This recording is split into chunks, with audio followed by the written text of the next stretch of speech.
So, many of you know, I'm pretty anti Garoppolo. I don't hate him as a person. I'm just one of those fans, I guess you could say, who's kind of, uh, you know, over with it and wanted the Niners to move on. But I don't want people to think that I just hate the guy for the sake of hating. I was looking through Twitter today and I saw some tweets that kind of encapsulated how I feel. Again, they're not bagging on the guy. And I know everybody has different opinions on what the Niners should do as far as the quarterback position. And I totally get it. And I'm okay with other opinions. That's the thing. So I'm not even going to say the guy's name because I don't want to screw it up. I have them retweeted on my Twitter if you want to go look. One of the tweets says, if Jimmy Garoppolo does return as the starter, which feels more likely by the day, Kyle Shanahan doesn't have any more excuses in 2021. Doesn't matter if Garoppolo gets hurt, if he plays poorly, etc. 2 off seasons in a row, you had a chance to replace him and you didn't.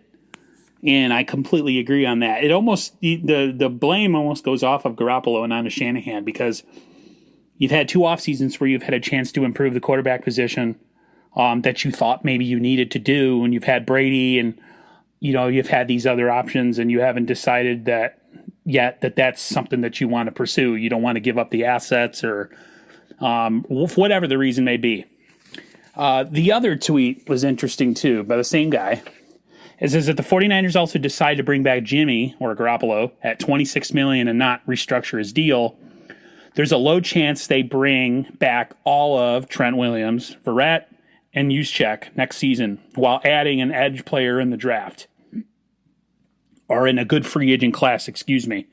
They also need to nail the draft. So part of the Garoppolo thing is also the financial part of it. And I want the Niners to be able to bolster their roster with, if Jimmy's not here. Now I realize if they sign another quarterback at free agency or trade or whatever, it's the same problem. But some of those quarterbacks have lower hits for the next couple of years than Garoppolo does. So to me, it's not a matter of hate. It's not a matter of crapping on the guy. There's differing factors of why I want them to move off of him. One being that I think they can do better at the position and, take that next level, next step, excuse me.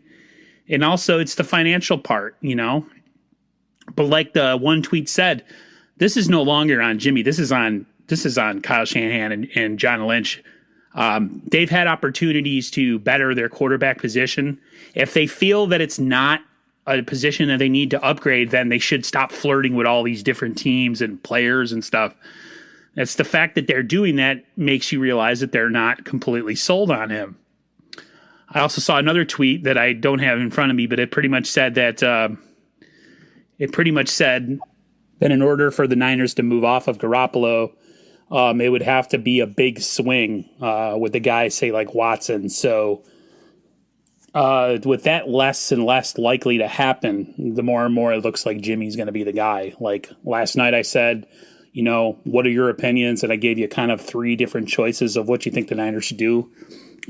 So that's pretty much where it's going to come down to if they can't, get a big fish.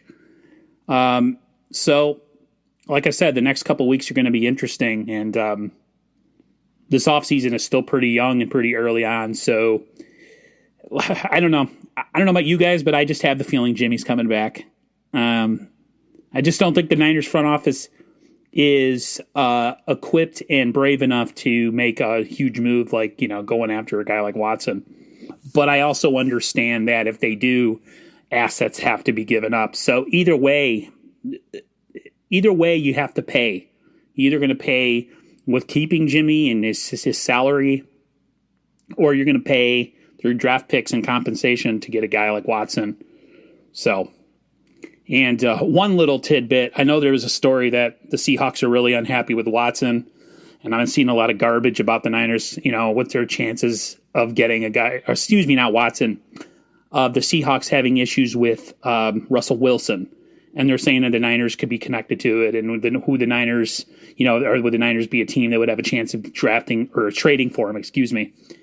And there's no chance in hell that the Seahawks would ever trade within the division to the 49ers. So people need to stop even coming up with fake scenarios because it's not going to happen. So just thought I'd share with you guys. If anything else comes up, like I said, that I need to talk about, I will make a video. But until then, I'll see you on the flip side.